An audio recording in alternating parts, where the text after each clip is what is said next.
Wow, Debbie! Ang porma mo ngayon ah! Saan ang punta mo? Mag-a-apply ng trabaho. Sana naman matanggap ka na. Ang tagal mo na kasing naghahanap ng trabaho. Hanggang ngayon, hindi ka pa rin natatanggap. Hindi lang siguro para sa akin ang mga nauna kong in-applyan. Siguro nga. Bakit ang aga mo naman yata?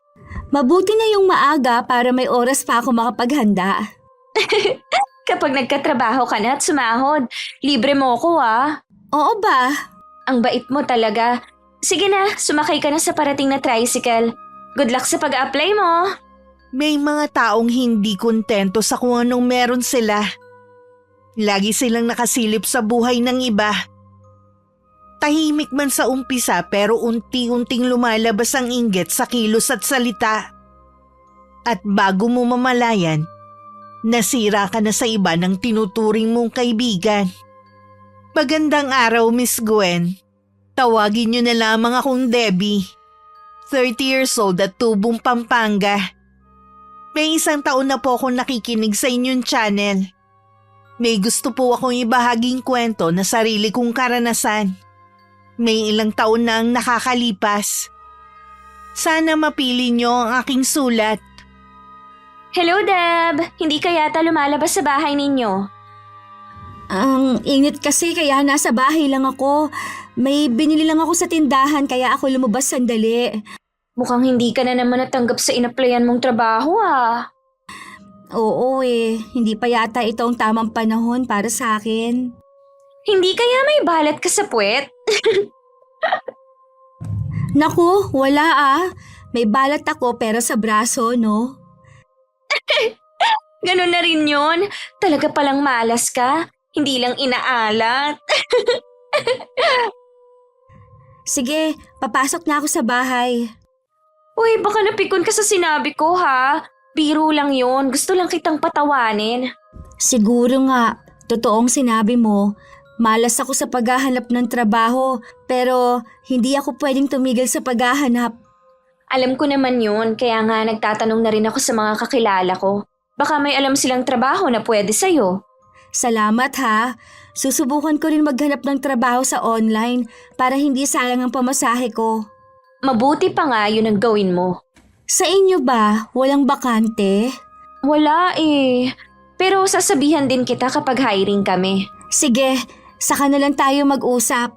Marami pa akong gagawin sa bahay Minsan punta ako sa inyo para makapagkwentuhan naman tayo. Magsabi ka lang kung kailan para makapaghanda ako ng merienda natin. May 1 taon pa lang ako sa lugar na yon. At si Lucy ang una ko naging kaibigan.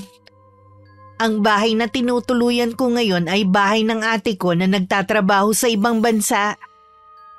Nabili niya yun sa pamilya ng pinsan naming si Kuya Christopher. Ulila na rin kami ng kapatid ko sa magulang. Siya na rin na nagpaaral sa akin hanggang makatapos ako. May sarili ng pamilya si Ate Maya sa ibang bansa at hindi ko alam kung kailan siya uuwi. Pinaubayan na lang muna niya sa akin ang bahay niya. Biro pa nga niya, baka sa akin na lang niya ipamana yon. Lagi pa rin siya nagpapadala sa akin at okay lang sa kanya na wala akong trabaho. Kaya lang kasi nahihiya na rin ako sa kanya at gusto ko na rin magkaroon ng trabaho. Hi Christopher! Kamusta na? Wala ka yatang mga customer ngayon. May oras talaga na walang dumarating na mga customer Nasa bahay kaya nila ang pinsan mo? Kanina nakita ko siyang lumabas. Pupunta daw siya sa palengke. Ang malas ng pinsan mo, no? Uy, bakit mo naman nasabi yan? Paano hanggang ngayon hindi pa rin natatanggap sa mga inaplayan niya?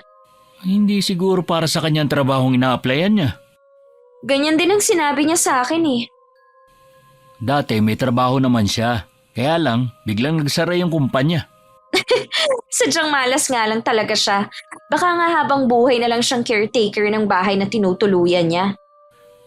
Hindi naman niya kasi kailangang magmadaling magtrabaho. Suportado naman siya ng kapatid niya May kapatid pala siya? Oo, ate niya ay may-ari ng bahay na tinutuluyan niya na nagtatrabaho sa ibang bansa. Ganun ba? Wala kasi siyang nababanggit sa akin na may kapatid siya. Kaya nga nagtataka ako. dahil wala naman siyang trabaho. Pero regular siyang nakakapamalengke.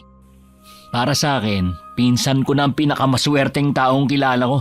Biruin mo, hindi na niya kailangan magtrabaho. Oo nga, nagkamali ako ng pagkakakilala ko sa kanya. Eh wala ka bang trabaho ngayon? Bukas pa ang pasok ko.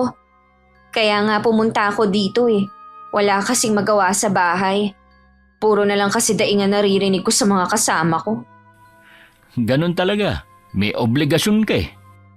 Halos wala nang matira sa sahod ko. Bakit ka naman nagre-reklamo? Mga kapatid at magulang mo naman ang ginagastusan mo. Eh buti sana kung ibang tao. Hindi mo kasi alam kung gaano kahirap maging breadwinner. Ah, breadwinner ka pala sa inyo. Parang hindi naman yun ang sinasabi ng nanay mo ah. May trabaho naman silang pareho ng tatay mo. Sa totoo lang, kapag kausap kita, nakakaramdam talaga ako ng inis. Dahil ba nababara kita? Diyan ka na nga!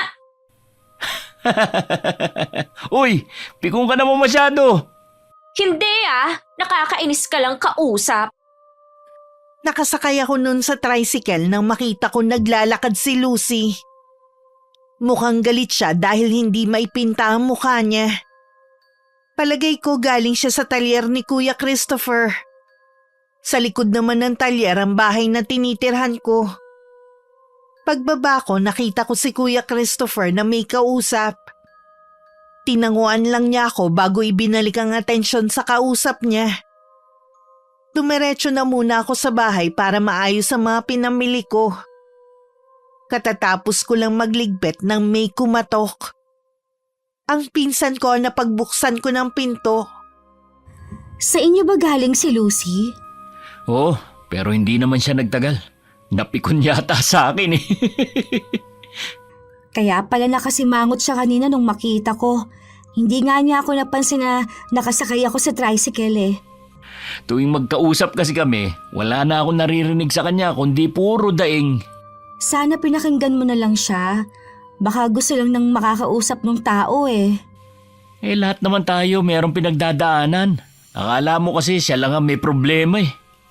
Iba-iba kasi ang tao sa pagharap ng problema. Yung iba, tahimik lang at meron din namang sinasabi nila kung ano ang nararamdaman nila. Eh paulit-ulit naman kasi siya na sinasabi. Kaya yun, nabara ko na. Ikaw talaga kuya. Alam mo namang babae yun. Hindi mo na lang pinagpasensyahan. Eh wala rin kasi ako sa mood kanina eh. Bakit naman? Dahil ba sa ilang araw nang walang customer ang talyer mo? Meron naman pailan-ilan na dumarating. Pero hindi yun ang dahilan ko kung bakit wala ako sa mood. Eh ano pala kung ganun? Gusto kasi ni Veron na sumunod na ako sa kanya. Eh di ba yun naman talaga ang plano ninyo? Oo nga, kaya lang inaalala ko si Lolo Javier. Yun nga lang. Nakakaawa ang lolo mo kung maiiwan siyang mag-isa. Matanda na siya para maiwan na mag-isa sa bahay. Ayokong mawala siya sa mundong ito na wala ako sa tabi niya. Ano naman ang sabi ni Lolo Javier?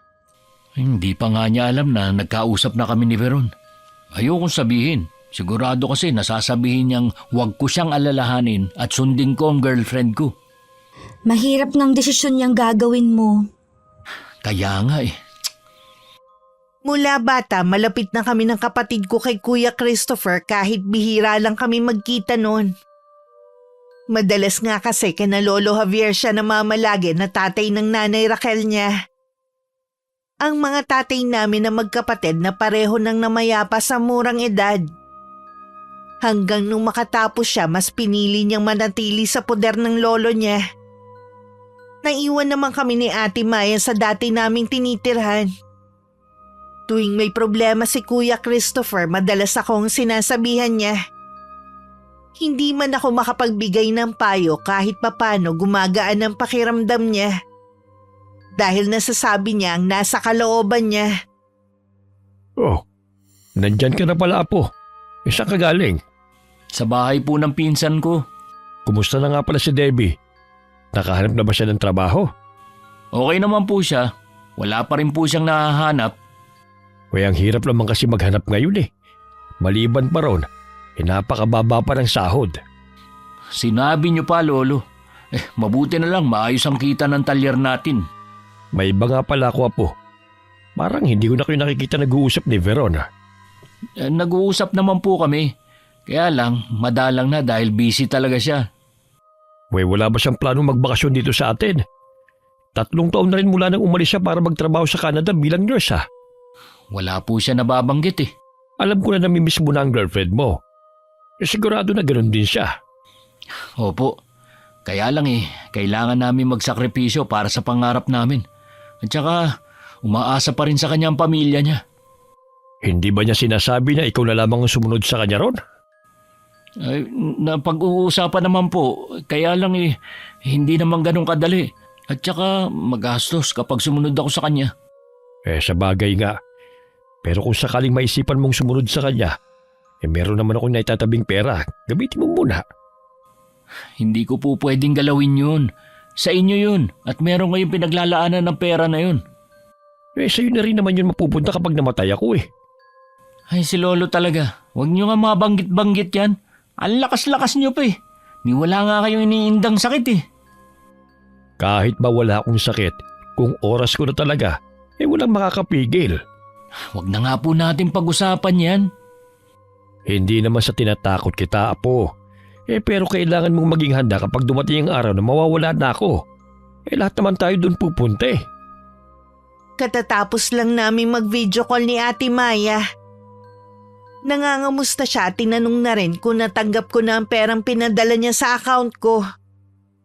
Kahit hindi siya nagtatanong, binanggit ko na rin na wala pa rin akong nahahanap na trabaho. Ngumiti lang siya at sinabing makakahanap din ako. Napakamaunawain talaga ng ate ko. Pero ayoko namang abusuhin yon. Ayoko lang merong magsasabi sa akin ng kung ano-ano tulad ng pagiging batugan. At nagpapakasarap lang ako habang naghihirap ang ate ko sa ibang bansa. Kahit hindi naman talaga siya hirap doon. Ganun kasi magsalita ang iba naming mga kamag-anak. Katatapos ko lang maghanap ng trabaho online. Lumabas lang ako para bumili sa tindahan nang magkita kami ni Lucy. Mukhang tinamad ka na maghanap ng trabaho ah. Hindi naman. Naghahanap pa rin naman ako online. Baka sakaling may mahanap ako ron. Baka naman dahilan mo lang yan. Bakit naman ako magdadahilan? Kahit naman kasi hindi ka magtrabaho, suportado ka naman ng kapatid mo. 'Di ba, totoo? Inaamin ko na nagpapadala nga siya. Pero hindi ibig sabihin nun, hindi ko na kailangang magtrabaho. Wala lang talaga akong mahanap. Baka naman namimili ka rin ng papasukan mo kaya hirap kang makakuha. Dapat sa mababa ka muna mag-umpisa. Ganun naman ang ginagawa ko. Kung sakaling hindi pa rin ako makahanap ng trabaho, baka magnegosyo na lang ako. Sana all may pangnegosyo. Baka kasi sa pagnenegosyo ako nakalinya. Hindi mo naman problema ang pera, may kapatid kang nagtatrabaho sa ibang bansa. Kahit may kapatid ako doon, hindi ko pwedeng iasa sa kanya habang buhay ang mga pangangailangan ko. Sa bagay nga, tama ka rin. Tsaka may sarili naman siyang buhay. Ngayon ko lang napansin yung suot mong damit. May ganyan din kasi akong damit eh. Binili ko to sa mall. Ang mahal nga original kasi. Yung sa akin naman padala ni Ate Maya. Ano nga palang bibilhin mo? Itlog lang naman. Nakita ko kasi na wala na pala akong stock.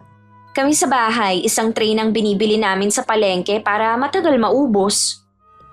Marami naman kasi kayo eh. Ako naman mag-isa lang, kaya dito na lang ako sa tindahan bumibili. Tsaka hindi mo naman kailangan mag-stock ng marami. Baka masira lang. Siya nga pala, punta ako sa inyo mamayang hapon O sige, hihintay na lang kita. Nang mabili ko ang kailangan ko, umuwi na rin ako. Pagdating, tumingin na rin ako ng pwede kong ipamerienda kay Lucy kapag dumating siya mamaya. Ito kasi ang unang beses na pupunta siya sa bahay. Madalas kasi sa labas lang kami nag-uusap dahil abala rin siya sa trabaho niya. Tuwing day off naman niya, nagkakataon na wala ako sa bahay. Bandang 3:00 nang dumating si Lucy sa bahay. Ngiti-ngiti pa siya nang mapagbuksan ko siya ng pinto. Feeling ko espesyal ako. Nagluto ka pa kasi ng sopas eh. Minsan ka lang namang dumalaw kaya pinagluto na kita. Dinalhan ko na nga rin sina Kuya Christopher at Lolo Javier. Ang sarap mo palang magluto ng sopas, hindi tinipid ang sahog. Kumain ka lang dyan. Pwede mo rin uwian ng mga kapatid mo. Hindi naman pala ganun kalaki tong bahay ng ate mo. Ilan ang kwarto nito? 2 kwarto lang to. Kumpleto pala sa gamit kahit mag-isa ka lang. Gusto kasi ni Ate Maya na may mga gamit ng bahay niya. Kinumpleto pa niya, hindi naman siya umuuwi dito. Gusto niya eh. Uuwi pa ba siya? Di ba sabi mo may pamilya na siya doon? Oo, gusto nga niyang doon na lang din ako eh. Ayoko namang tumira doon. Pwede siguro kung dalaw lang. Oo nga, dito ka na lang. Hindi naman daw maganda sa Japan eh. Sobrang lungkot daw doon at nakakatakot ang mga tao. Marami daw nagpapakamatay doon dahil sa depression. Saan mo naman nabalitaan yan? Naririnig ko lang. Puro nga magaganda ang sinasabi ni Ate Maya sa bansang yun eh. Siyempre, yun ang sasabihin niya. Doon siya nakatira eh. Hindi ko pa naman naiisip na sumunod sa kanya. Kapag may trabaho ka na, mawiwili ka na rin. Siya nga pala, kailangan ni na Aling Lourdes ng helper. Baka gusto mo. Malapit lang, kayang-kaya lakarin mula dito. May inaplayan na kasi ako. Hinihintay ko na tawagan ako. Kung gusto mo talaga magkaroon ng trabaho, huwag ka nang mamili, no? Bakit naman sa dinami-dami mong pwedeng ialok? Helper pa talaga? O bakit? Marangal naman na trabaho yun ah. Oo nga, at hindi ko naman minamaliit ang trabaho ng helper. Pero kasi, hindi yun ang gusto kong trabaho. Ang maging helper sa maliit na kainan ni Aling Lourdes. Kasi nakikita ko na desperada ka nang maghanap ng trabaho.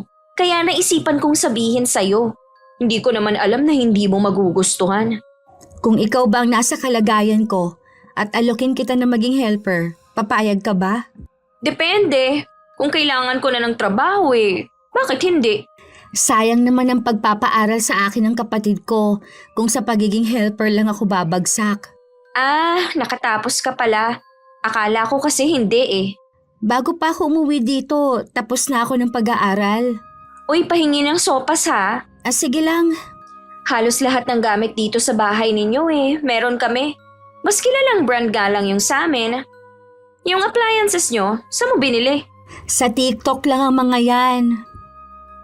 Marami pa kami na pag-usapan ni Lucy na kung ano-ano lang. Madalas puro sa kanya naging topic namin. Nawili kami sa pagkukwentuhan kaya hindi na namin namalayan ng oras. Malapit na palang dumilim. Oo nga eh. Baka hinahanap ka na sa inyo. Hayaan mo sila. Minsan na nga lang ako mangapit bahay eh.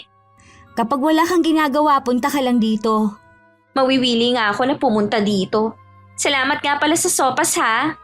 Wala yon. Ihahatid na kita hanggang sa labasan. Papasok kasi ang bahay ko sa pinakalikod pa ng talyer. Ihahatid ko sana siya hanggang sa kanila pero tumanggi na siya. Ayaw daw kasi niyang makita ng mga magulang na nakikipagkaibigan siya sa akin na labis kong ipinagtataka. Magtatanong sana ako pero mabilis na siya nagpaalam at naglakad palayo. Nang pabalik na ako sa amin, nadaanan ko naman si Lolo Javier na nasa labas ng bahay nila. Hinatid mo pala ang kaibigan mo.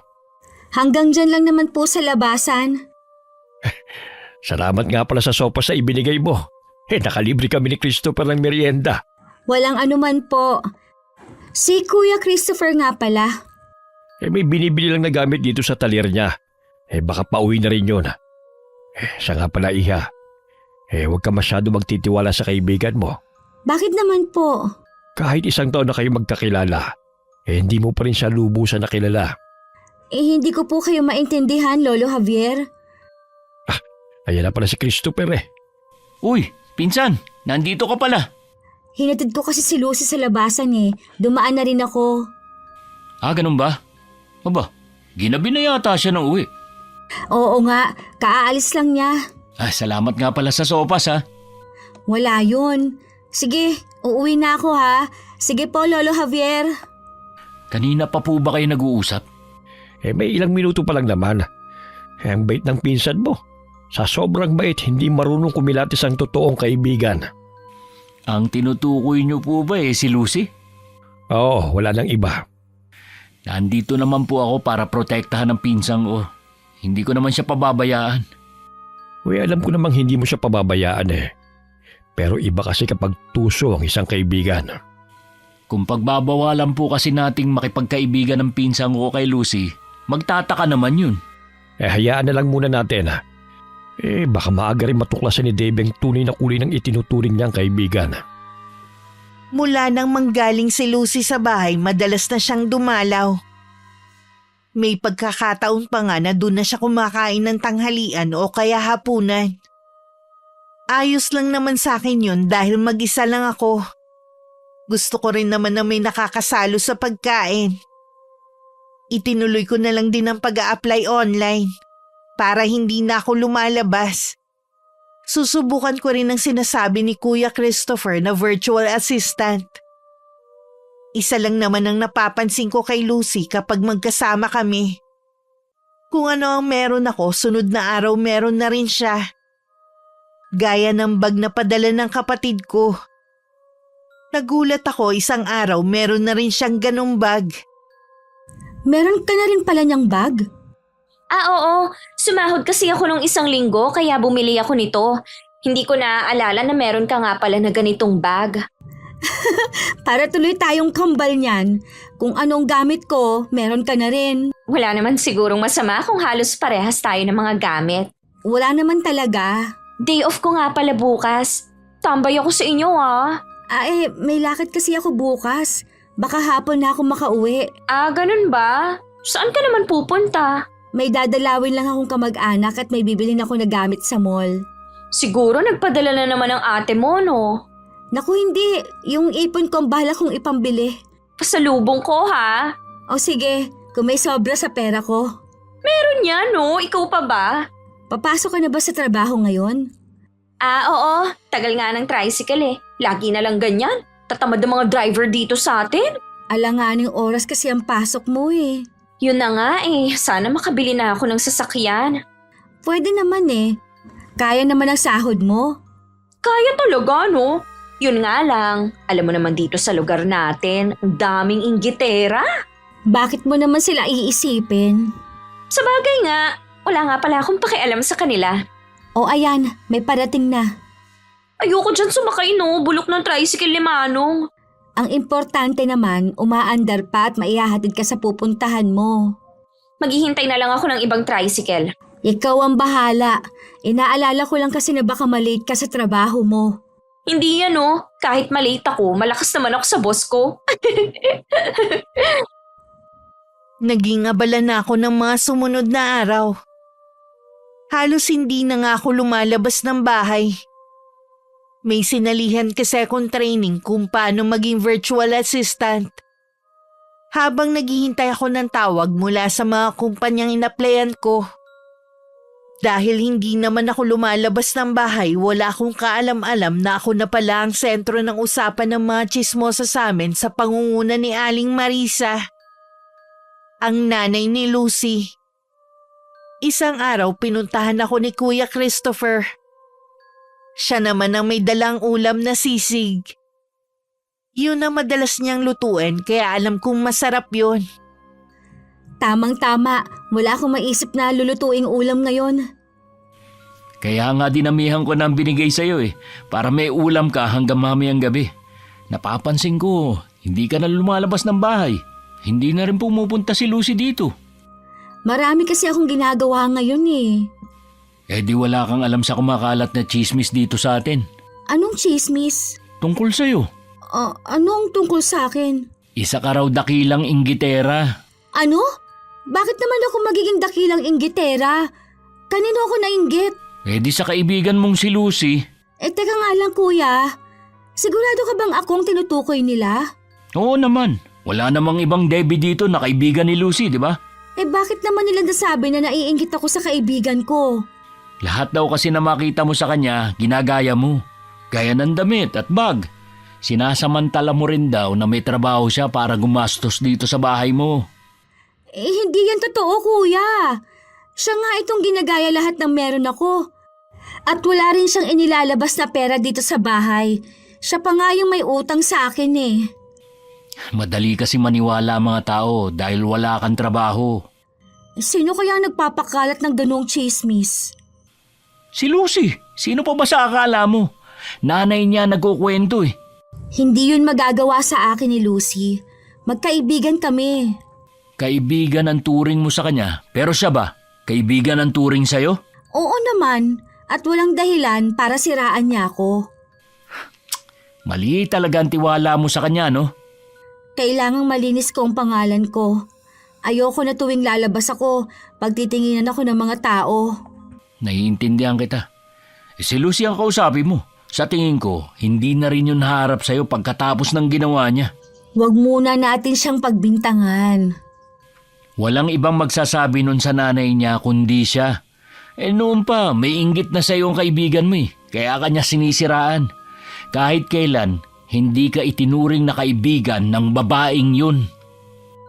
Biglang nanumbalik sa akin ang alaala nung nandito sa bahay si Lucy. Akala ko naman totoo ang pinapakita niya pati yung saya na magkasama kami. Lahat pala yun pagkukunwari lang.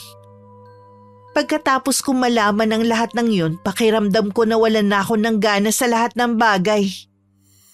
Parang gusto ko na lang magmukmuk. Pero naisip ko rin bigla kung papaapekto ko sa mga sinabi nila ako rin ang talo. Hindi ko kailangan patunayan sa kanila kung ano ang aking pagkatao. Ang mahalaga alam ko at ng Diyos na wala akong inaapakang tao. Minsan paglabas ko walang customer ang talyer. Sinamahan na ako ni Kuya Christopher na pumunta sa tindahan. Saktong nandun si Aling Marisa at ilang kababaihan na ang tanging ginagawa pag-usapan ng buhay ng iba. Ayan na ang inggitera. Ano sinabi niyo? Malinaw naman ang sinabi ko ah. Gusto mo ulitin ko? Nandyan na ang inggitera mong pinsan. Hindi po inggitera si Debbie. Baka ang anak niyong si Lucy ang inggitera. Ano? Ang anak ko na may magandang trabaho ang inggitera? Hoy, dahan-dahan ka iho sa mga sinasabi mo. Aling Marisa, sino po bang may sabi sa inyo na inggitera ako? Mismong si Lucy ba? Bakit? Totoo naman hindi ba? Lahat ng makita mo sa kanya, ginagaya mo. Aba, mahiya ka naman iha. Nagkakamali po kayo. Siya ang gumagaya sa lahat ng makita niya sa akin. Huwag kang ang ilusyonada. Branded ang mga gamit ng anak ko. Ikaw, dahil pinipilit mong gayahin si Lucy, kahit peke, binibili mo. Aling Marisa, Tsaka tigilan mo na nga ang pananamantala mo sa anak ko. Kung kinakaibigan mo lang siya dahil mapera, tigil-tigilan mo na. teka, sinasabi niyo bang pineperahan ko si Lucy, ha? O bakit, hindi ba? Hindi po yan totoo. Kaya niyo hinusgahan agad si Debbie dahil wala siyang trabaho. Para sabihin ko sa inyo, hindi niya kailangan magtrabaho para mabuhay. Suportado siya ng kapatid niyang nasa ibang bansa. Itanong niyo pa kay Aling Juana na may-ari nitong tindahan na tinatambayan niyo. Alam niya lahat. Pakisabi rin po kay Lucy, ibalik na ang perang hiniram niya. Hindi na namin hinintay pang makasagot si Aling Marisa. Tumalikod na kami at naglakad palayo ni Kuya Christopher. Sa talyer na lang kami tumambay habang wala pang tao. Sana naman iwasan mo na ang babaeng yun. Wala siyang maidudulot na maganda sa'yo. Hindi pa rin ako makapaniwalang magagawa sa akin ni Lucy yon pagkatapos ng mga ginawa kong magandang pakikitungo sa kanya. May mga ganun talagang tao. Hayaan mo na lang na karma maningil sa kanila. Gusto ko pa rin naman na marinig ang panig niya. Bakit pa? Gusto ko lang naman, pero wala na akong balak makipaglapit sa kanya. Kapag lumapit na lang siya sa'yo, tsaka mo kausapin. Wala na nga akong trabaho, kinainggitan pa niya ako. At ipinagkalat pa talaga. Dahil nakita niya na kahit wala kang gawin, nakukuha mo pa rin ang gusto mo dahil sa ate mo. May bagay siyang gusto na nakikita niya sa'yo. Siguro, Magiging maingat na ako sa pagpili ng kakaibiganin ko. Nang makausap namin si Aling Marisa at nilinaw ang mga kumakalat na chismis tungkol sa akin kahit paano gumaan ang pakiramdam ko. Sigurado naman kasing malalaman niya rin ang totoo. Hindi na rin naman mahalaga sa akin kung bayaran pa ako ni Lucy. Hindi na rin ako umaasa na magpapaliwanag siya sa akin. Minsan abala ko sa ginagawa ko, biglang may kumatok sa pinto. Pagbukas ko si Lucy ang nasa labas. Alanganin ang ngiti niya sa akin. Hindi ko na siya pinapasok sa loob. Sa labas na lang kami nag-uusap. Ang init naman dito sa labas. Hindi ba pwedeng sa loob ng bahay niyo tayo mag-usap? Medyo mahaba-haba rin kasi ang sasabihin ko eh. Pasensya na, makalat kasi ang loob ng bahay, kaya dito na lang tayo mag-usap. Ah, ganun ba? May ginagawa ka pala. Ano ba ang sadya mo? Tungkol sa ginawa ni nanay, ako na ang humihingi ng dispensa sa'yo. Ikaw ba nagsabi nun sa kanya? Hindi, ang ibig kong sabihin, mali lang siya ng pagkakaintindi. Si nanay kasi, medyo may pagka-slow minsan. Kaya nga minsan ayoko siyang kausap eh. Alam mo bang naapektuhan ako sa mga chismis na kumakalat? Grabe ka naman, para yun lang.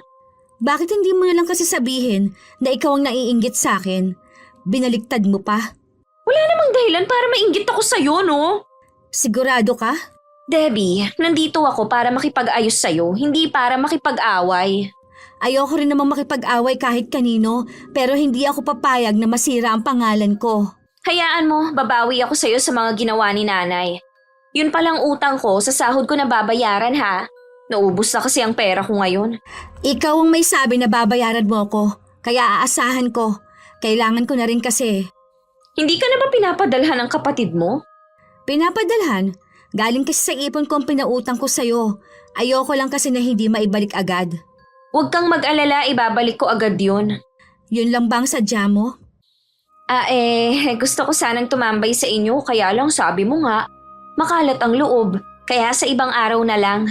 Sige, papasok na ako sa loob. Marami pa talaga akong gagawin eh. Hindi ko na nakita ang pagtalim ng tingin sa akin ni Lucy nang pumasok ako sa loob ng bahay. Itinuloy ko na lang ang ginagawa ko sa harap ng computer. Hindi naman totoo na makalat ang loob ng bahay. Ayoko na lang talaga siyang papasukin. Baka hindi ko na siya tanggapin o papuntahin pa. Bahala na siya kung anong isipin niya. Siya naman ang dahilan kung bakit nagkalamat ang pagkakaibigan namin. Galing ka ba kay Debbie? Oo, nagkaayos na kaming dalawa. Nakapagpaliwanag na ako na nagkamali lang ng intindi si nanay. Alam mo Lucy, mabait yung pinsan ko eh. Totoo siyang kaibigan at walang halong kaplastikan. Alam ko naman yun eh, kaya nga kami nagkasundo. Pagsabihan mo nanay mo. Oras na makarinig pa ako ng hindi magandang sinasabi niya sa pinsan ko. Ako makakaharap niya. Grabe ka naman kung papatulan mong nanay ko. Matanda yun sa'yo, hoy. Tsaka humingi na ako ng pasensya kay Debbie. Ano pa bang gusto mo? Ang gusto ko, layuan mo na ang pinsan ko. Magkaibigan kami ni Debbie, kaya malabo yung sinasabi mo. Alam ko naman na hindi ka totoong kaibigan sa kanya eh. Sino ka para sabihin yan? Nababasa mo ba ang nasa isip at puso ko, ha? Hindi ko nababasa kung ano yung nasa isip at puso mo. Pero kilala ko ang mga katulad mo. Kalalaki mong tao, masyado kang mapanghusga. Kala mo naman napaka-perpekto mo. Hindi nga ako perpektong tao. Pero kahit kailan, wala akong siniraan na ibang tao, lalo na kaibigan ko. Yun ba ang tingin mong ginawa ko, ha? Ano pa ba? Nagpaliwanag na nga ako kay Debbie, nagkaayos na kami. Hindi ba pwedeng maging masaya ka na lang, ha? Mabuti naman kung nagkaayos na kayo. Sana, wag na mauulit yun. Sabihin mo nga, may galit ka ba sa akin? Napapansin ko kasi na parang mainit lagi ang dugo mo sa akin eh. Hindi ako galit sa'yo. Ayoko lang kasi na niloloko ang pinsan ko. Wala na siya mga magulang. At nasa malayo ang kapatid niya. Walang ibang poprotekta sa kanya, kundi ako. Yun pala. Parang ikaw ang tumatayong kuya niya. Ganun na nga. Maniwala ka sana sa akin. Parang nakababatang kapatid na ang turing ko kay Debbie. Nangako ako sa kanya na babawi ako dahil sa ginawang pagkakalat ng nanay ko ng tsismis. Dahil hindi na nga ako ganong lumalabas, si Kuya Christopher na lang ang laging pumupunta sa bahay. Siya lang din kasi ang nakakaalam na may trabaho na ako. Maliit pa lang ang sahod ko. Pero masaya ako dahil may trabaho na ako kahit nasa bahay lang. Kahit tumatawa si Kuya Christopher, ramdam ko na may mabigat siyang dinadala. Kaya kinulit ko siya na magtapat na at baka makatulong ako sa kanya. Wala na kami ni Veron. Ha? Kailan pa? Nung isang araw lang. Anong rason ng paghihiwalay ninyo? Sabi kasi ng pinsan niya na barkada ko. Matagal na raw ako niloloko ni Veron.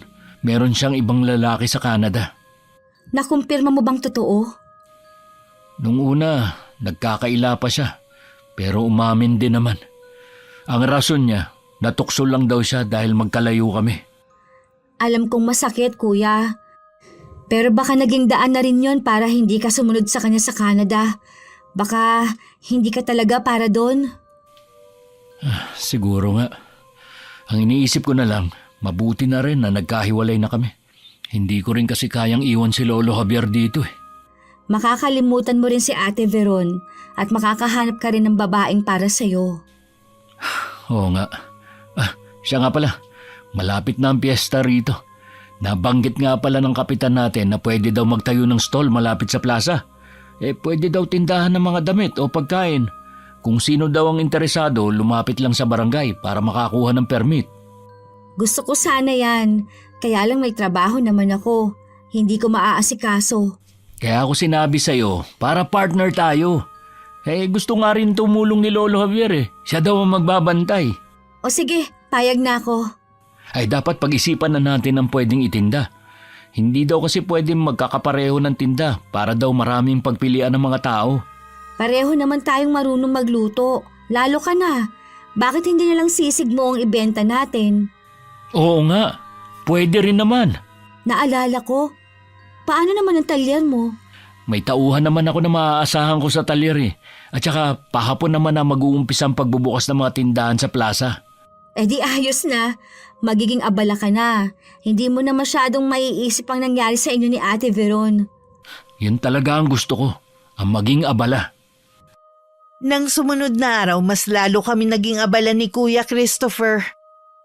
Siya na ang kumuha ng permit at kumuha ng tao na gagawa sa magiging pwesto namin. Dahil isa kami sa mga maagang nakakuha ng permit, magandang pwesto ang napili namin. Hindi ko alam na gusto rin pala ni Lucy na magtinda sa plaza. Nalaman ko lang nang puntahan niya ako sa bahay. Sa labas pa rin kami nag-usap. Busy ka yata. Hindi naman. Nagpapahinga lang ako. May kailangan ka ba? Nabalitaan mo na siguro yung tungkol sa plaza, no? Yayayain sana kita na magsosyo tayo. Ano naman sana ang plano mong itinda? Plano ko yung tinapay na may hotdog. At kung may iba kang naiisip. Hindi ba pwede na ikaw na lang mag-isa? Kaya mo naman yan eh. Kaya ko naman sana, yun lang. Wala kasi akong puhunan eh. Ibig mong sabihin, ako ang mamumuhunan at ikaw ang mamamahala? Ganun na nga. Pasensya ka na, Lucy. Meron na kasi akong partner. May nakuha na rin kasi kaming pwesto. Sino naman ang kasama mo?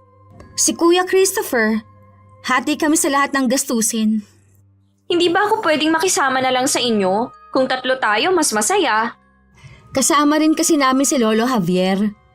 Ang bagal naman kumilos ang matandang yun. Magiging sagabal lang siya.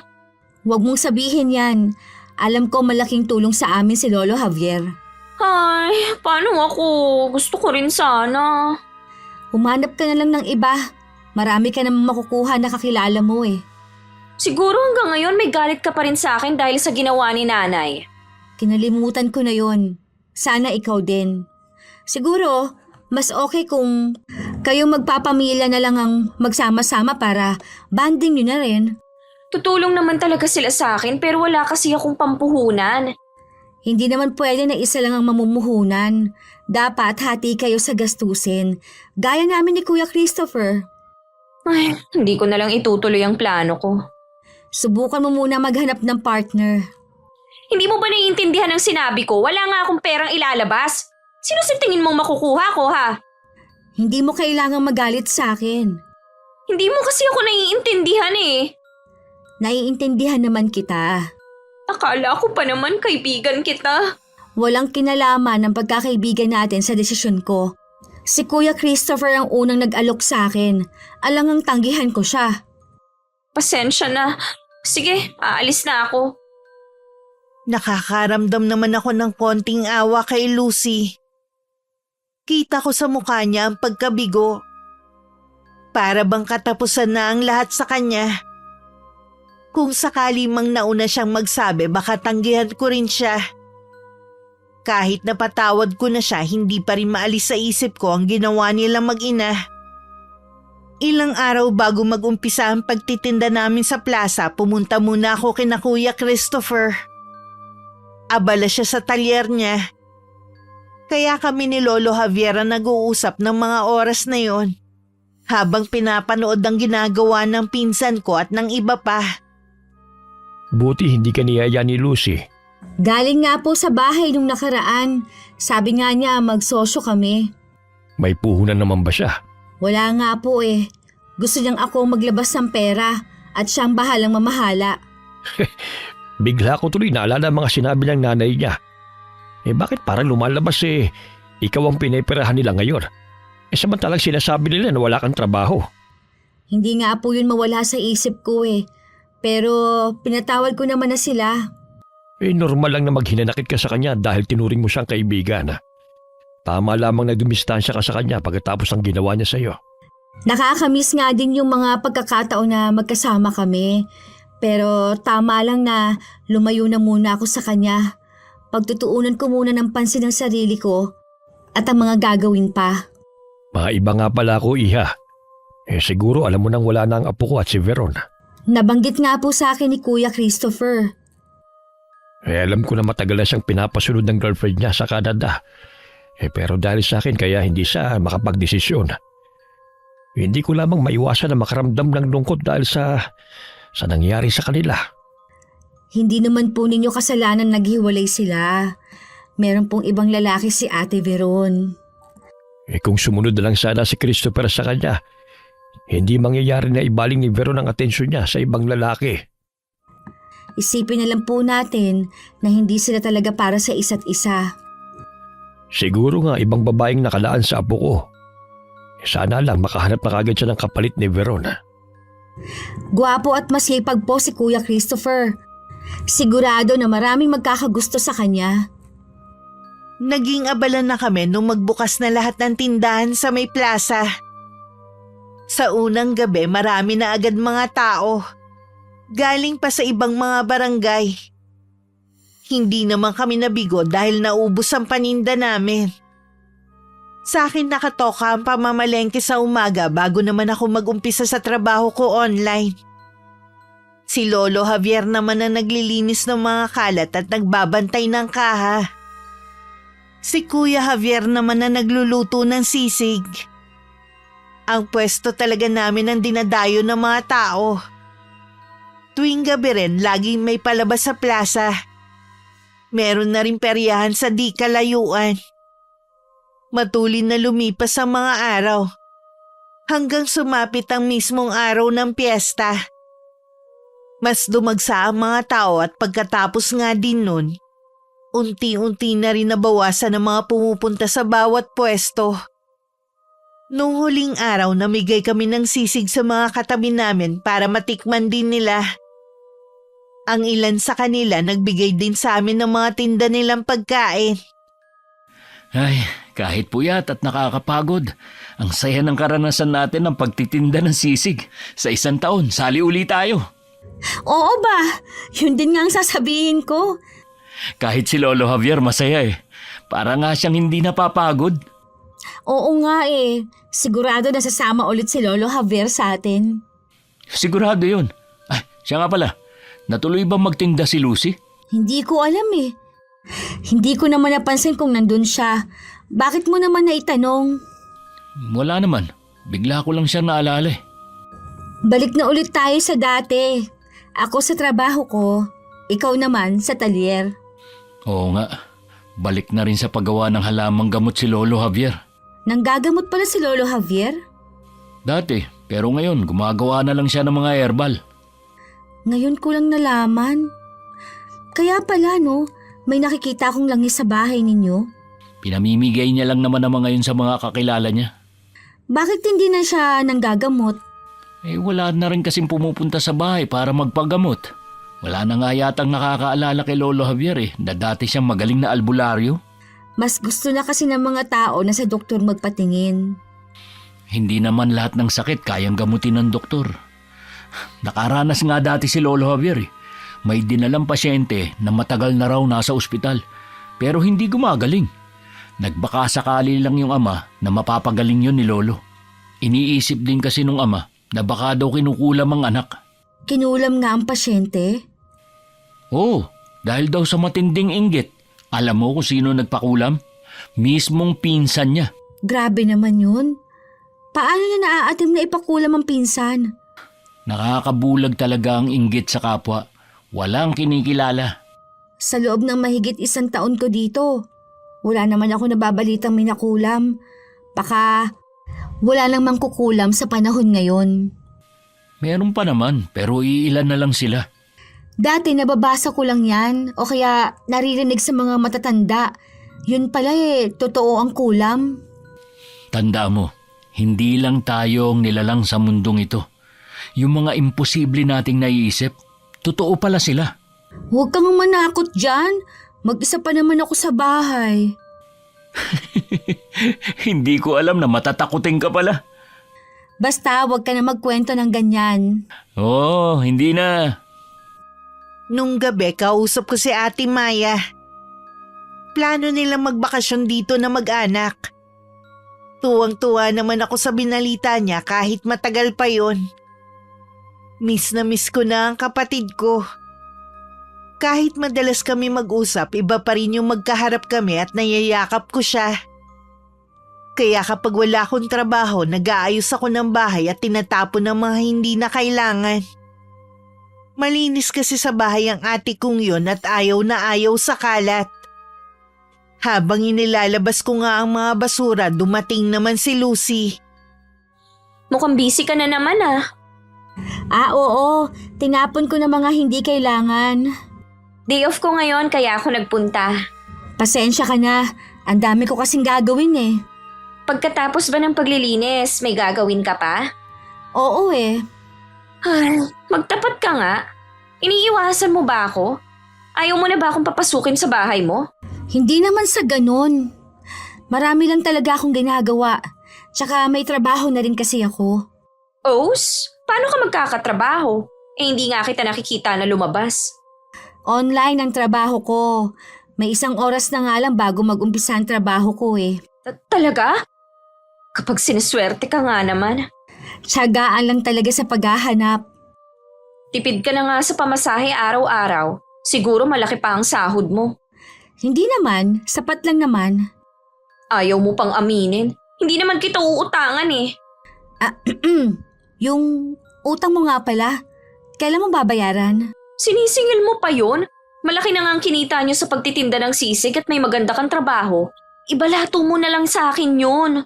Utang kasi yon at hindi bigay. Ikaw mismo nagsabing babayaran mo. Oo nga, pero sana man lang magkusa ka ng sabihin na bigay mo na lang yun sa akin. Bakit ko naman gagawin yon? Magkaibigan tayo, Debbie. Hindi pa ba sapat yun? Kaibigan nga ba talaga ang turing mo sa akin? O gatasan? Hindi lang kaibigan ang turing ko sa'yo, kundi parang kapatid na rin. Sa tingin ko, Lucy, hindi na tayo magiging magkaibigan dahil may lamat na ang samahan natin. Dahil ba sa nangyari dati? Oo, pinatawad na kita. Pero hindi sapat yon para makalimutan ko ang ginawa mo. Baka dahilan mo na lang yan, dahil nagmamalaki ka na. Hindi ko ugali yan kahit noon pa. Hindi ko kailangang ipagyabang ko anong meron ako. Mula nang dumating ka dito, mayabang na ang tingin sa'yo ng marami. Kaya kita mo, walang nakikipagkaibigan sa'yo maliban sa akin. Ako lang ang nagtsatsaga sa'yo. Parang utang na loob ko pa na nakipagkaibigan ka sa akin ah. Hindi ko naman sinabi na makipaglapit ka sa akin, di ba? Kung hindi kita kinaibigan, kawawa ka sana eh. E di para ka sanang may sariling mundo. Nakakalimutan mo na yata ang pinsan kong si Kuya Christopher. Kaya huwag ka magsalita na akala mo hindi ko kayang mabuhay na wala ka. Huwag mo din kalilimutan na mas marami akong pabor na ibinigay sa'yo. Kitang-kita ko ang pagkalukot ng mukha ni Lucy. Nang sa tingin ko nasabi ko na ang dapat kong sabihin, pumasok na ako sa loob ng bahay. Pakiramdam ko tuyong-tuyo ang lalamunan ko. Nauhaw ako sa pakikipagtalo sa kanya. Uminom na lang ako ng tubig at saka naghanda sa trabahong gagawin. Ano na naman ang ginawa mo sa bahay ng pinsan ko? Gusto ko lang sanang makipagkwentuhan sa pinsan mo, pero iniiwasan na niya ako. Respetuhin mo na lang siguro kung anong gusto ni Debbie. Nagmamalaki na ang pinsan mo, porke may trabaho na siya. Noon pa, alam mo naghahanap na siya ng trabaho. Siguro ang laki ng sahod niya, mas malaki pa sa akin kaya siya umiiwas. Ayaw na nga niya akong papasukin sa bahay niya na para bang meron siyang itinatago. Sa ginawa mo, sa tingin mo tatanggapin ka pa niya sa bahay niya. Hindi ka rin marunong mahiya no? Tapos na yon, nagkaayos na kami. Hindi ganun kadaling kalimutan ang ginawa mo. Oo na, kasalanan ko na. O ano, masaya ka na? Hindi mo kailangang magskandalo. Kala ko pa naman totoo siyang kaibigan. Alam mong tinuring ka niyang kaibigan. Ikaw lang ang hindi nagpahalaga sa kanya. Alam mo kung bakit? Nabubulagang ka ng inggit. Lalo na ngayon, pakiramdam mo, mahihigitan ka na niya. Hindi ako naiinggit sa kanya, no? Magsumikap ka na lang sa buhay. Tigilan mo na rin ang paninira mo sa kanya. Akala mo yata, hindi ko alam ang ginagawa mo. Pasalamat ka, hindi ko na pinararating kay Debbie. Ano? Hindi ko siya sinisiraan. Ay sige, tanggi mo. Hindi mo ba alam na pwedeng bumalik sa iyo mga ginagawa mo? Wala nga ako sabing ginagawang masama sa pinsan mo. Sige, hintayin na lang natin na karma maningil sa iyo. Maraming chat sa akin si Lucy na masasama at malalaswang salita. Nung una hindi ko pinapansin ang mga message niya. Iniisip ko kasi na masama lang ang loob niya sa akin dahil sa pag-iwas ko sa kanya. Nang hindi pa rin siya tumitigil, blinak ko na siya. Pinakita ko kay Kuya Christopher ang mga chat niya sa akin. Kahit ito hindi nagustuhan ng mga nabasa. Napapailing pa nga ang pinsan ko. Pwede natin tong gamiting ebidensya laban sa kanya kung irereklamo natin siya. Sa tingin ko, abala lang yan. Tsaka, titigilan na niya siguro ako. Para kasi siyang nasisiraan na ng bait eh. Masama lang siguro ang loob niya sa pag-iwas ko. Siguro nga. Idagdag pang nawalan siya ng trabaho. Nawalan siya ng trabaho? Kailan pa? Nung isang araw, binanggit lang sa akin ng mekaniko ko. Kawawa naman. Uy, paano siya magiging kawawa? Siya lang kasi ang inaasahan ng pamilya niya. Tapos nawalan pa siya ng trabaho. Maniwala ka naman sa mga sinasabi niya. Kulang pa nga kinikita niya sa mga luho niya eh. Parang kilalang kilala mo siya.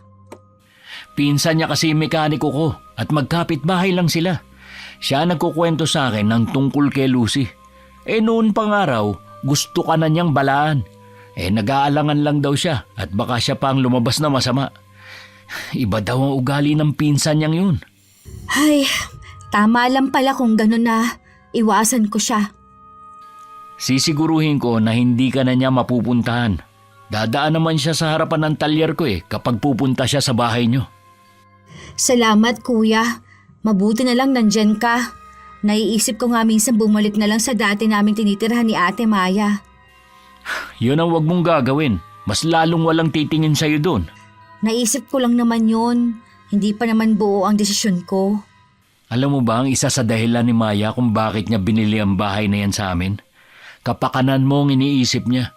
Alam niya kasi na mapapabuti ka kung nasa malapit ka lang sa amin nakatira. Talaga? Akala ko kaya niya binili tong bahay para investment na rin. Tuwing nagkakausap kami ng ate mo, laging ikaw ang iniisip niya. Ang bait talaga ni ate kahit noon pa. Kaya pinagbuti ko ang pag-aaral para hindi sayang ang sakripisyo niya eh. Masaya nga ate mo eh. Dahil kahit wala siya sa tabi mo, hindi ka naging pasaway. Hindi ko alam na lagi pala kayong nag-uusap ng kapatid ko. Oo, sasabihan ko rin siya ng problema namin ni Veron. O paano? Uwi na nga muna ako. Hindi na kita aabalahin sa ginagawa mo. Gusto ko lang talagang ipakita sa'yo ang chat. Para hindi ko na maisip ang mga ginawa ni Lucy, mas inabala ko pa ang sarili ko. Kapag wala akong trabaho kaya walang magawa sa bahay, namamasyal akong mag-isa. Minsan nakikipagkita ako sa mga kaklase ko dati. Lagi akong tumatanggi noon na makipagkita sa kanila dahil natataon na pupunta sa bahay si Lucy. Ngayon lagi ko na sila napagbibigyan ay kinatutuwa naman nilang tatlo. Sa dami ng mga nangyayari, hindi ko na namamalaya na ganun kabilis ang pagdaan ng mga araw. Hindi na rin naman ako nagulat nang makita ko si Lucy nang minsan nag-aabang ako ng tricycle palabas. Ngayon lang ulit tayo nagkita ah. Kala ko nga wala ka na dito sa atin eh. Saan naman ako pupunta? Nandito ang bahay ko. Hindi ka kasi naglalabas ng bahay ninyo. Siguro natakot ka o nahiya na. Marami akong ginagawa, alam mo yan. Balak sana kitang puntahan sa inyo kaya lang pinagbawalan ako ng pinsan mo. Siguro kung ano-ano ang sinumbong mo no. Oo, ipinakita ko nga rin yung mga chat mo. Ano? Ginawa mo yon? Bakit namumutla ka yata? Ikaw yata ang napahiya eh. Pinsan mo pala yung mekaniko ni Kuya Christopher. Huwag mong sabihin pati sa kanya sinabi mo. Baka lang naikwento ng pinsan ko sa kanya ang mga ginagawa mo. Meron bang sinabi ang pinsan ko sa inyo? Bakit hindi mo tanungin si Kuya Christopher? Ikaw ang tinatanong ko eh. Wala na akong panahon na sagutin ang mga tanong mo sa akin. Nagbago ka na talaga. Sana wag mong pagsisihan ang ginawa mo sa akin. Tinuring pa naman kitang kaibigan. Higit pa nga doon eh. Ako rin naman pero anong ginawa mo? Siniraan mo ko. Sinabi mo pa sa nanay mo na naiinggit ako sa'yo samantalang hindi naman totoo. Sinadya mo yon para ipagkalat niya sa lugar natin dahil alam mong numero 1 siyang tsismosa. Ikaw ang dahilan kung bakit nagkalamat ang samahan natin. Tapos ikaw pa ang galit at masama ang loob. Ang sabihin mo, naging mayabang ka na. Sino bang ipinagmamalaki mo? Kapatid mong nasa abroad? Dapat lang naman na ipagmalaki ko siya dahil naging mabuti siyang kapatid sa akin. Kung isa yon sa kinaiinggitan mo sa akin, pasensya ka. Magkakaiba lang tayo ng kapalaran. Maging masaya ka kasi kung anong meron ka. Huwag mong hanapin sa akin ang bagay na gusto mong meron ka rin. Yan ba ang tingin mo sa akin? Naiinggit sa'yo? Ayokong ipamukha sa'yo pero sumusobra ka na. Yung mga chat mo palang para kang hindi naturuan ng magandang asal ng mga magulang mo Samantalang kasama mo naman sila palagi. Kami nga ng kapatid ko maagang naulila. Pero kahit kailan, hindi kami gumawa ng masama sa kapwa na kagaya mo. Ang kapal mo! Subukan mo lumapit sa akin. Sinasabi ko sa'yo, may kilalagyan ka. Marami ang tetestigo laban sa'yo. Hindi pa tayo tapos. Matapang ka lang dahil may mga tao sa paligid. Wala na ako sa mood para umalis pa. Pero naisip ko magmumukmuk lang ako sa bahay. Ilang sandali pa may tumigil ng sasakyan sa tapat ko. Lingid sa akin mas lalong tumindi ang galit at inggit na nararamdaman ni Lucy. Wala akong kamalay-malay na may masama na siyang balak sa akin. Anong ginagawa mo rito, ha? May hihingin sana akong pabor sa inyo. Hindi ako nagbibigay ng pabor hanggat walang kapalit. Alam ko naman po yun. Dala ko ang kapalit ng pabor na hihingin ko sa inyo. Eto po. Sigurado na matutuwa ang mga alaga ko sa dala mo. Gusto ko pong pahirapan ninyong isang tao na malaki ang atraso sa akin. Anong ginawa niya sa'yo? Hindi ko pwedeng idetalye. Basta gusto ko siyang mahirapan at magdusa. Kilala kita. Kagaya ka rin ng iyong ina. Mainggitin sa kapwa. Sana lang wag mong pagsisihan ang gagawin mong to sa taong yon. Hindi ako magsisisi. Gawin niyo na lang. Pasalamat ka at may dala ka. Alam mong hindi ako sumusunod sa utos. Tandaan mo lang sana, oras na makontra ang gagawin ko sa taong ito, babalik sa'yo ang sumpa. Katatapos lang namin mag-video call ni Ate Maya. Kung ano-ano lang naman na napag-usapan namin. Nagkukwento siya sa buhay nila doon at ganun din naman ako sa nangyayari sa akin. Ang hindi ko lang ikinuwento ang tungkol kay Lucy. Ayoko na kasing mag-alala pa sa akin ng ate ko.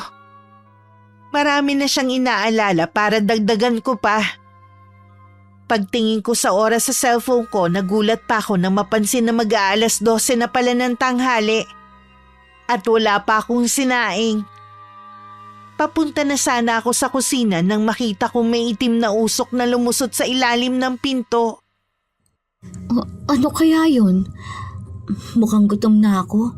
Kung ano-ano kasi ang nakikita ko.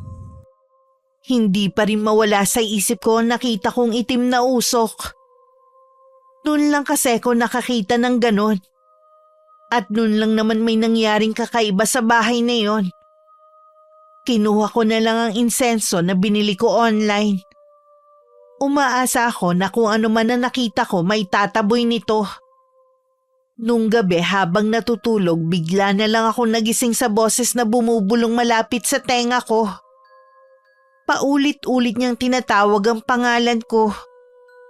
Pamilyar din sa akin ang boses. Parang si nanay.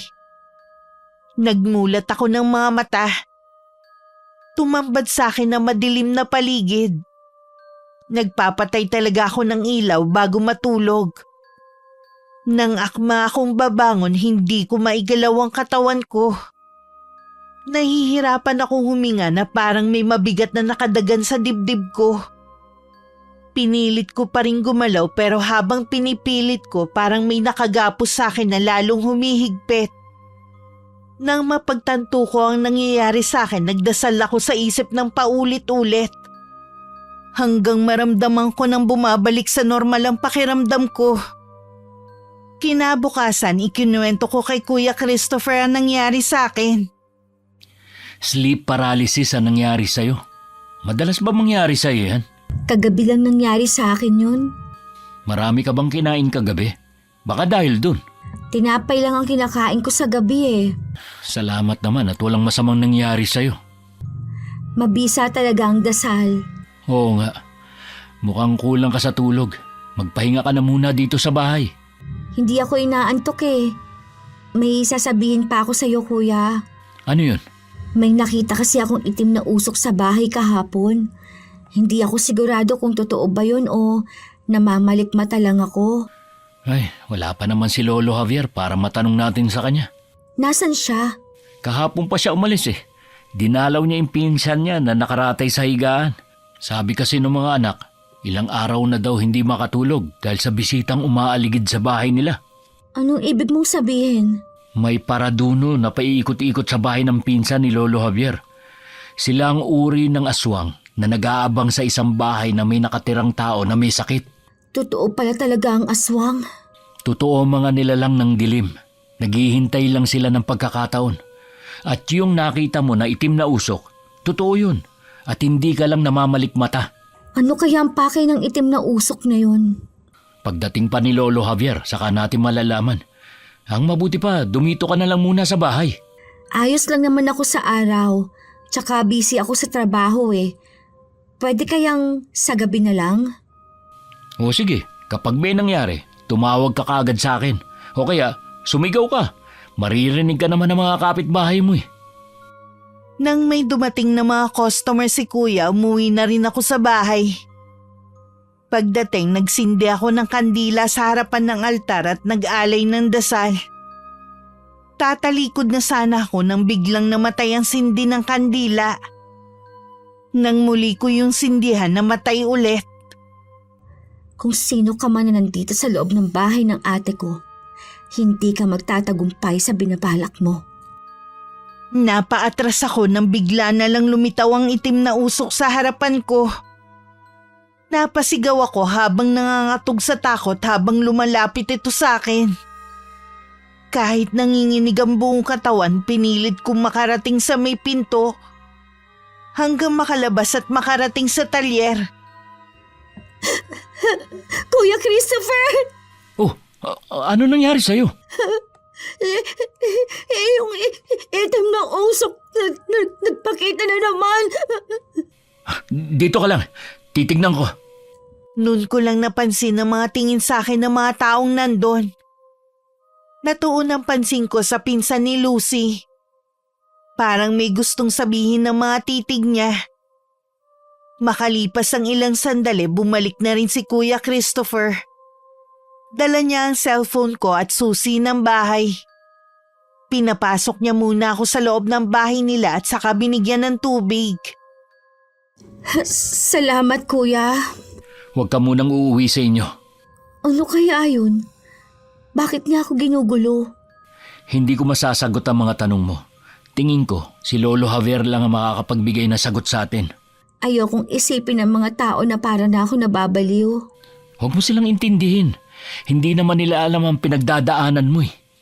Baka kailangan na natin magpatawag ng pari para mabendisyon na ng buong bahay. Hintayin na lang muna natin si Lolo Javier. Sige. Mabilis na kumalat sa lugar namin na nangyayaring kababalaghan sa akin. May iba na nakikisimpatya. Meron din naman na hindi naniniwala. Meron pang ang sabi-sabi na baka daw naloloka na ako dahil lagi lang ako mag-isa sa bahay namin. Baka raw dahil wala akong makausap kung ano-ano na ang nakikita. Dahil nga sa pangyayaring yun, sa bahay muna ako ni na Kuya Christopher tumitigil. Habang hinihintay naming umuwi si Lolo Javier. Isang hapon naggaling ako sa tindahan ni Aling Juana, nakasalubong ko si Lucy. Iiwas sana ako nang humarang naman siya sa daraanan ko. Ano yung nabalitaan ko tungkol sa'yo? Wala lang yon. Bakit sabi nila nababaliw ka na daw? Kung wala kang masabing maganda, tumahimik ka na lang. Tinatanong ka lang, hindi mo kailangang magalit. Oh, saan ka pupunta? Kinakausap pa kita. Hindi ka ba talaga titigil, ha? Intensyon mo talagang sirain ang araw ko, no? Kaya ka na pagkakamalang baliw eh. Hindi ka naman inaano dyan, nagwawala ka na. Ikaw ang gumagawa ng eksena dito. Sige na nga, umuwi ka na't magpagaling. Nakita ko pa si Aling Marisa at ilang kasamahan nito. Alam kong ako na naman ang pinag-uusapan nila. Nitong mga nakaraang gabi wala akong masyadong tulog. Kaya siguro ang bilis uminit ng ulo ko. Oh, ano nangyari? Bakit nakasimangot ka dyan? Nakasalubong ko kasi si Lucy. May sinabi ba siya sa'yo? Gusto lang niya sirain ang araw ko. Huwag mo na lang siyang pansinin. Kapag pinakita mo kasing apektado ka sa nangyayari, lalo ka lang niyang iinisin. Ganun daw ang babaeng yun, sabi ng pinsan niya. Totoo naman kasing naaapektuhan na ako eh. Hindi na ako makatulog sa gabi. Laging nasa isip ko, anumang sandali, lalabas ang itim na usok na yun. May sinabi si Jeric sa akin. Kunento ko kasi ang nangyayari sa'yo. Sana mali siya ng hinala. Jeric? Siya yung mekaniko ko na pinsan ni Lucy. Ano ang hinala ninyo? May taong gusto kang masiraan ng bait. Hindi ko maintindihan. Pwede bang pakipaliwanag?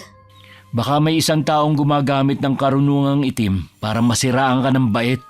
Isang uri ba ng kulam ang tinutukoy mo, kuya? Oo, kaya pakiusap ko sa'yo. Huwag kang papatalo sa mga nakikita at naririnig mo. Sinong pwedeng gumawa nito sa akin? Malalaman din natin kung sino siya kapag dumating na si Lolo Javier. Kahit si Kuya Christopher napupuyat na rin sa pagbabantay sa akin. Malimit sa gabi sumisigaw ako habang natutulog. Sa araw lang ako nakakapagpahinga ng maayos. Habang nagpapahinga ako, dumating naman si Lolo Javier na naabutan akong tulog na tulog sa sala. Ayoko kasi sa kwarto dahil pakiramdam ko may mga matang nakatingin lagi sa akin. Sa mga ganong pagkakataon, parang gusto ko nilang maniwala sa sinasabi ng ibang tao na nababaliw na ako. Salamat naman po, dumating na kayo. Bakit nandito si Debbie? May nanggugulo po sa kanya sa bahay nila. 1 linggo na po siyang nandito. Anong ibig mong sabihin, iho? Nagsimula yun nung merong nakikita si Debbie na itim na usok. Ngayon po, kung ano-ano na nakikita niya at naririnig niya. Hindi na rin siya natutulog sa gabi at ayaw na rin niyang kumain. Halika, puntahan natin ang bahay ngayon. Pinuntahan na maglolo ang bahay. Pagpasok pa lang nila, napakunot noon na si Lolo Javier. Lahat ng sulok ng bahay tiningnan niya. May ilang minuto rin sila nagtagal bago lumabas. Ano po ang masasabi niyo, Lo? May gumagamit ka ng itim na mahika. Mamayang gabi, magpauso ka sa loob at labas ng bahay na ito. Wala naman pong may galit kay Debbie kundi si Lucy lang. Huwag ka muna magbintang, iho. Yun din po kasi ang hinala ni Jeric eh. Binanggit po niya na may tiyahin silang gumagamit ng karunungang itim. Pero matagal na raw siyang walang balita ron. Bumalik na tayo sa bahay. Gising na ako nang bumalik sina Lolo Javier at Kuya Christopher. Nagulat pa ako nang makita ang matanda na nasa likod ng pinsan ko. Tumayo ako pero bigla rin akong nabuwal dahil sa hilo. Mabuti na lang naging maaga pang pinsan ko. Maupo ka na lang muna. Kumusta na ang pakiramdam mo? Ganun pa rin. Kailan pa dumating si Lolo Javier? Kanina lang. Nanggaling kami sa bahay niyo. Tama nga tayo ng hinala. May kumukulam sa'yo. Nandito na ako, iha. Gagamutin na kita. Salamat po, Lolo Javier. Dumating po kayo. Pasensya na kayo kung natagalan ako sa pag-uwi. Hindi ko rin kasi maiwan ang pinsan ko eh. Kumusta na po ang pinsan ninyo? Maayos na ang lagay niya. Pabalik pa rin ako sa kanila. Kaya lamang ako umuwi kasi pakiramdam ko may humihila sa pako pabalik dito. Siguro dahil nasa panganib ang buhay mo. Kahit nasa malayo si Lolo, nararamdaman niya na kailangan natin siya rito. Ganon kalakas ang kapangyarihan niya. Kaya humanda ang taong nasa likod nito. Biglang nawala ang takot ko. Kukunin ko na yung mga gamit ko sa panggagamot. Gagaling ka na rin. Dahil sa nangyayari sa akin, nawalan ako ng trabaho. Makakahanap ka pa rin ng bagong trabaho. Huwag mong panghinayangan yon. Mas mahalaga ang kalusugan mo. Oo nga. Oh, ayan na si Lolo. Maiwan ko muna kayo ha. Doon lang ako sa metalyer. Kaaalis lang na nag-iisa nilang customer ng araw na yon. Kasalukuyang nag-uusap nun sina Kuya Christopher at ang mekaniko niyan si Jeric nang biglang dumating naman si Lucy. Wala yata kayong customer ngayon Kaalis lang. Ganun ba? Balita ko nga pala nasa inyo si Debbie. Kamusta na nga pala siya? Tinitignan na siya ni Lolo Javier. Bakit naman si Lolo Javier pa dapat dinadala niyo siya sa ospital? Hindi doktor ang magpapagaling sa pinsan ko. Dahil hindi naman pangkaraniwan ang sakit niya. Ano ba ang sakit niya? Hindi ba sakit sa pag-iisip? Yon ang gustong mangyari ng taong nagpakulam sa kanya pero hindi siya magtatagumpay. Kulam? Uso pa pala yun? Oo naman. Oras na malaman ko kung sino ang gumagawa nun sa pinsan ko. Humanda siya sa akin. Paano mo malalaman kung sino hindi naman kayo nagpapatawag ng albularyo? Duda nga ako kung makakahanap pa kayo. Hindi mo ba naiintindihan ang sinabi ko kanina? Tinitingnan na siya ni Lolo Javier. Marunong bang manggamot ang lolo mo? Hindi lang siya marunong. Magaling siyang albularyo. Kaya malalaman na namin kung sino kumukulam sa pinsan ko. Ganun ba? Oh, bakit parang natitigilan ka? Nagulat lang ako na marunong palang manggamot ang lolo mo. Sige, aalis na pala ako. Sandali lang, Lucy. Ikaw lang ang may matinding galit sa pinsang ko. Huwag mong sabihin na ako ang pinagbibintangan mo. Wala naman kasi siyang nakaaway maliban sa'yo. Malay naman natin, meron palang may lihim na galit sa kanya. Kaya nga ako nandito dahil nag-aalala ako sa kanya. Tapos ako pang paghihinalaan mo na nagpapakulam sa kanya? Hindi mo kailangan magalit kung hindi ikaw. Kahit sino magagalit sa sinasabi mo Diyan na nga kayo. Kahit kailan hindi na ako pupunta dito. Pinauwi na lang ng pinsan ko na maaga si Jeric. Sa kanya sinunod ang utos ni Lolo Javier na magpausok sa buong bahay namin ng ate ko. Pagbalik niya, kulang na lang matumba siya sa nakita niya. Ako naman ng mga oras na yon nangihina at kinakapos ng paghinga. Debbie, ano nangyari sa'yo? Huwag mo muna siyang kausapin. Mabilis maubos ang lakas niya. Pero Lo, ano po ba nangyari sa kanya? Bakit mas mukha pa siyang matanda sa inyo? Pinatanda siya ng mangkukulam. Nasa 100 taon ng edad ni Debbie ngayon. Ano po? Babalik ba siya sa dati, Lo? Oo. Kapag natalo ko ang mangkukulam na gumawa nito sa kanya. Ano nga po pala itong mga insektong to sa sahig? Galing yan sa loob ng katawan ni Debbie. Nang makalabas sila sa katawan niya, tsaka naman siya tumanda.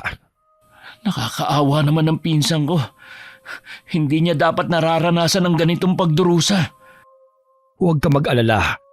Alam ko naman kung sinong gumawa nito sa kanya eh. Hindi ko siya bibigyan ng pagkakataon para humingi ng tawad. Walang kapatawaran ang ginawa nila sa pinsan ko. Kahit humingi pa sila ng tawad, ibalik niyo pa rin sa kanilang ginawa nilang sumpa. Ako na ang bahala. Mas matinding gagawin ko sa kanila. Gagaling ka na, pinsan. Huwag ka nang umiyak pa. Pag-iyak na lang ang magagawa ko. Wala namang lumalabas na boses sa akin. Pinagmasdan ko ang kulubot kong braso. Pati pag-angat nito kailangan ng alalayan. Hindi naman umalis si Kuya Christopher sa tabi ko. Hindi ako pwedeng magkamali, luha ang nakita ko sa mga mata niya. Si Lolo Javier naman patuloy sa ginagawang pag-usal nito ng dasal sa wikan Latin. Kahit wala akong ginagawa, nakakaramdam na ako ng matinding pagod at antok. Hindi rin makakaligtas ang pamangkin mo. Dahil siyang may kagustuhan na pahirapan si Debbie, hindi ako magkakaroon ng awa sa inyo. Yun ang huling narinig kong sinabi ni Lolo Javier. Pagkatapos pinikit ko na ang mga mata ko. Narinig ko pang tinatawag ni Kuya Christopher ang pangalan ko pero wala na akong lakas para muling dumilat. Bumabalik na po sa dati si Debbie. Hayaan na lang muna natin siyang magpahinga. Ayos lang po ba kayo? Napagod lamang ako. Hindi madaling talunin si Sita. Siya po ba'y mangkukulam? Oo. Tiyahin siya ni Lucy. Hindi na ulit manggagambala si Sita. Sinisiguro ko yan. Maiwan ko na muna kayo. May kailangan lang akong harapin. Pupuntahan mo ba si Lucy? Opo. Hindi ko siya mapapatawad sa ginawa niya. Hindi na nagawang pigilan pa ni Lolo Javier ang pinsan ko na umalis. Saktong nasa labas ng bahay si Lucy ng mga oras na yon. Nang makita niya ang pinsan ko, akmang papasok siya sa bahay nila nang hilahin siya sa braso ni Kuya. Saan ka pupunta? Ha? Bitiwan mo ang braso ko! Aray naman! Talagang masasaktan ka sa ginawa mo kay Debbie. Hindi ko talaga alam yung sinasabi mo. Bitiwan mo na sabi ako kung hindi sisigaw ako. Sige, sumigaw ka para malaman nila kung anong ginawa mo kay Debbie. Bakit hindi ka ngayon makasagot? Nakikiusap naman ako. Bitiwan mo na ako. Sabihin mo muna ang dahilan mo kung bakit mo pinakulam ang pinsan ko kay Chasita mo. Hindi ko nga alam kung ano sinasabi mo. Wala akong alam. Sinungaling! Sa ginawa mo, babalik sa'yo ang sumpa. Hindi totoo yan. Hintayin mo lang na tumalab sa'yo. Magbabayad din pati ang matandang mangkukulam na yon. Anong ginawa niyo kay Tia Sita? Di umamin ka rin. Kung ako sa'yo, puntahan mo ang tiyahin mo. Baka kailangan niya ng tulong mo. Hindi ako pwedeng pumunta sa kanya. Christopher, nakikiusap ako sa'yo. Atin-atin na lang to. Huwag mo naman ipagsabiyo. Wala namang masamang nangyari kay Debbie. Dahil kay Lolo Javier. Salamat sa kanya dahil magaling siyang albularyo. Naisalba niya ang buhay ni Debbie. Pupuntahan ko si Debbie para personal na humingi ng tawad. Huwag mo nang tangkaing lumapit pa sa kanya. Hindi mo na uli siya masasaktan dahil kung hindi, tutuluyan ka na ni Lolo Javier. Kung hindi ako pinatawad ni Debbie, anong mangyayari sa akin? Hintayin mo na lang. Sa nakikita kong paghihirap ni Debbie, hindi ko alam kung kakayanin mo yun. 1 linggo pagkatapos na nangyari sa akin, tsaka lang ako lumabas ulit. Magaan na rin ang pakiramdam ko sa bahay ng ate ko. Labis ang pasasalamat ko kay Lolo Javier at sa Panginoon sa ibinigay na ikalawang buhay sa akin. Dahil wala na ulit akong trabaho, madalas akong tumambay sa talyer ni Kuya Christopher. Gaya ng araw na yon. Binanggit ni Jeric, hindi na raw nakakalabas ng bahay ang pinsan niyang si Lucy. Ang tiyahin naman daw nila, natagpo ang malapit sa tinitiran nito na wala ng buhay at mukhang tinamaan daw ng kidlat. Sabi nga ni Aling Juana, kung saan-saan na daw naghahanap si Aling Marisa ng albularyo pero wala daw makapagpagaling sa anak. Mas matindi pa ang bumalik sa kanila dahil sa kasamaan na ginawa nila sa'yo. Baka si Lolo Javier lang ang makakapagpagaling kay Lucy. Hindi niya maaasahan si Lolo, tsaka hindi pa natin alam kung kailan babalik si Lolo Javier. Naaawa man ako sa kanya, siya naman ang may kagagawan sa nangyari sa kanya. Magsisi man siya, hindi na rin magiging normal ang buhay niya gaya ng dati. Huwag na nga natin siyang pag-usapan. Malapit na nga palang umuwi si Ate Maya kasama ng buong pamilya niya. Excited na rin ako eh. Ang tagal na rin nating hindi nakakasama ang ate mo. Dahil walang makapagpagaling kay Lucy, nanatili na lang siyang nasa higaan. Araw-araw niya nakikita at naririnig na nagtatalo ang mga magulang niya. Nagsisisihan sa nangyari sa kanya. May pagkakataon na hindi na napigilan ni Aling Marisa na magreklamo sa pag-aasikaso sa anak. Patawarin niyo ako. Dahil sa kagustuhan kong makuha kung ano nakikita ko kay Debbie. Nabulag ako masyado sa inggit. Nakagawa ko ng malaking kasalanan sa kanya. Hirap na ako. Kunin niyo na lang ang buhay ko. Huwag niyo nang idamay ang pamilya ko. Sa karumang nararanasan ko.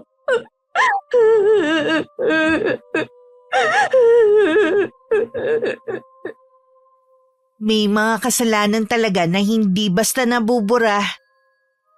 May mga karma na pati pamilya damay. Kaya dapat bago magpailalim sa masamang plano, isipin muna ang mga mahal sa buhay. Nagawa ko na rin patawarin si Lucy. Pero hindi ko nahawak ang paggaling niya.